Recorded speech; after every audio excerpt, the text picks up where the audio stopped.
Joining me now to tell us more, Dr. Laurie Betito. Thanks so much for coming in. Thank you. Thanks for having me. I keep calling you sex therapist, but you have a more official title than that. Well, I'm a clinical psychologist with a specialty in sexuality, so really it's, yeah. It is. You It's know about your sex. stuff. It's all about Yes, sex. yes. We listen to your show. Been doing it for many years. Yes. Let's talk about the book first. Sure. It's pretty exciting. You said it's in bookstores already. Yes, it is exciting for me. Why did you want to write this?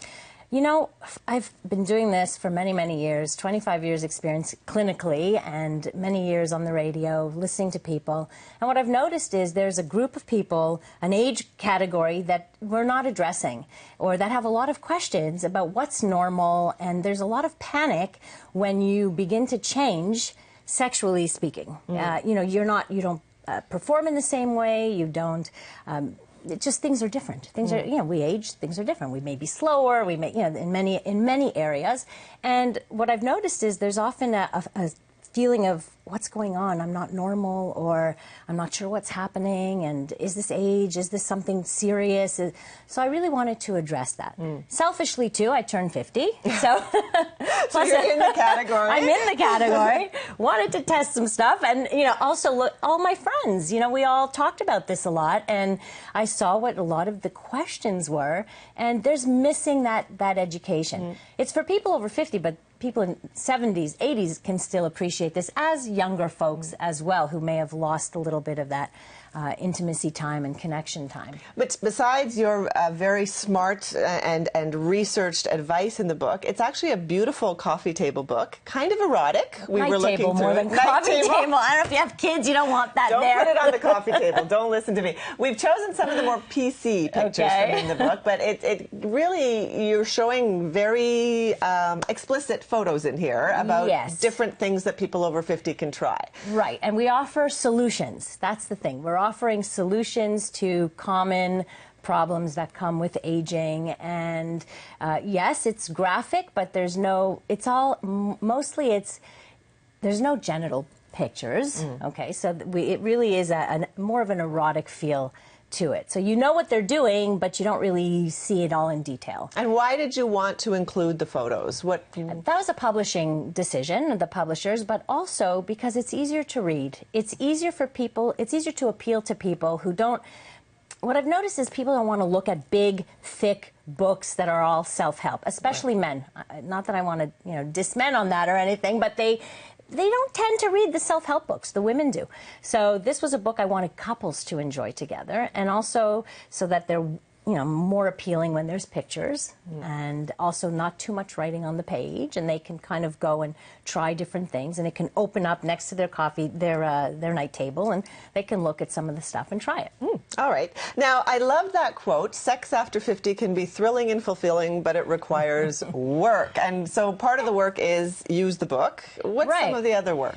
It's the effort. It's really about putting the effort, and one of the things I tell couples, plan for it. You know, our busy lives, all of us, we have such crazy busy lives, really.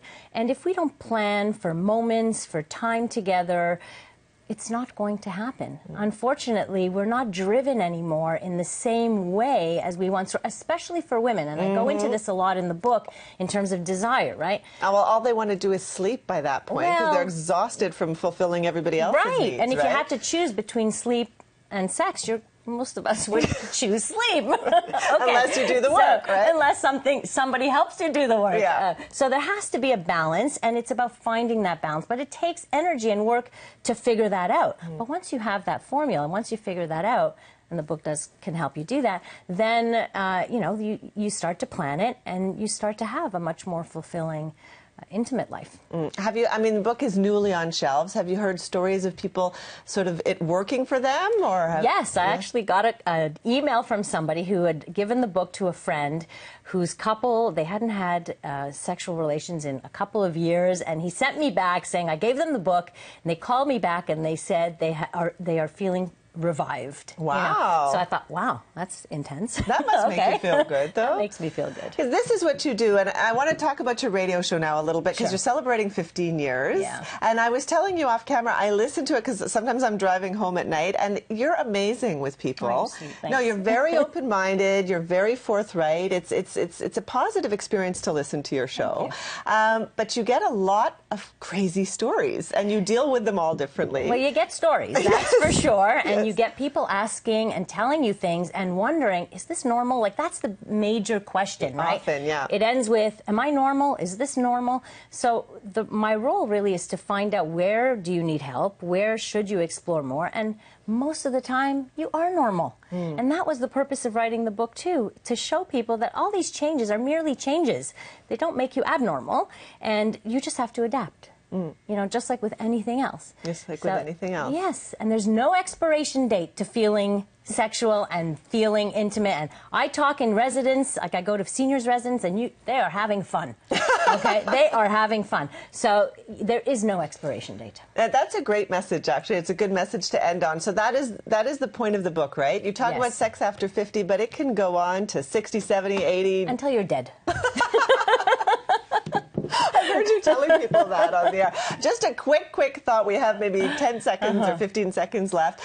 One of the greatest moments from your show that you can think of? Is that a mean question? Oh, that's tough after 15 years. There's so many touching moments where I've had like women crying or talking to me when we've done heavier topics like abuse and things like that, and you know, where I've been kind of speechless. You get a lot of breakthroughs often. Yes, right? It does happen on the show, which is really, it's nice. It's nice to see. Thank you. Nice to see you, Dr. Laurie. Thank you. Passions is on CJAD. You can catch it in the evenings, and the book is in bookstores now. You can always get more information on the website, www.drlaurie.com.